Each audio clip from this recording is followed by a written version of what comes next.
వేడి వేడి అన్నంలోకి కమ్మనైన కారం పొడిలు ఉంటే చాలా మంచి టేస్టీగా ఉంటుంది.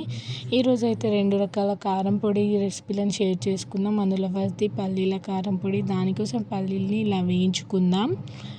ఇక వేయించుకున్న పల్లీల్ని ఇలా నలిపేసి తర్వాతకు చెరిగిద్దాం.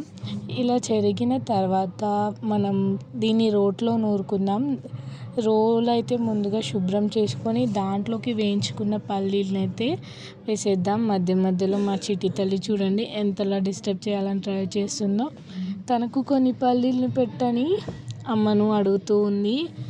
ఇక తను ఈ అడగడంలో విన్ అవుతుందో లేదో చూద్దాం. ఫైనల్లీ తను పల్లీలను అయితే పెట్టించేసుకుంది. చూడండి 4 పల్లీలు చేతిలో పడేసరికి తన ఆనందం చూడండి.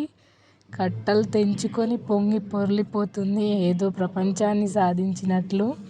సరే, ఇక ప్రాసెస్లోకి వెళ్తే వేసుకున్న పల్లీలను అయితే అంతా నూరుకుందాం.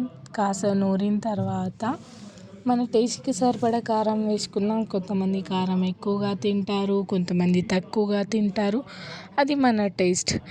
ఇక దాని తర్వాత జీలకర్ర యాడ్ చేద్దాం.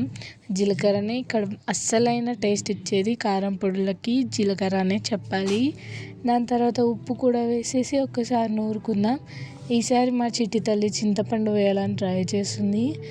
ఈ అవకాశం అయితే వాళ్ళ అమ్మ తనకు అస్సలు ఇయ్యలేదు. ఎందుకంటే ఎక్కువ వేయాలో తక్కువ వేయాలో అనేది కన్ఫ్యూజ్ అయిపోతామని చెప్పేసి తనను వేయనివ్వకుండా వాళ్ళ అమ్మే వేసేసింది. ఇక చింతపండు కూడా వేసేసాక అంతా ఒకసారి కలిపేసి మళ్ళీ ఒకసారి నూరేద్దాం. మెత్తగా అయితే నూరుకుందాం. రోల్లో కదా కాస్త టైం అయితే పడుతుంది. టైం పట్టినా చాలా మంచి టేస్ట్ అయితే వస్తుంది. మీరైతే ఏమేమి పికిల్స్ కానీ కారం పొడులు కానీ ఇంతవరకు రోల్లో తయారు చేశారో చెప్పండి.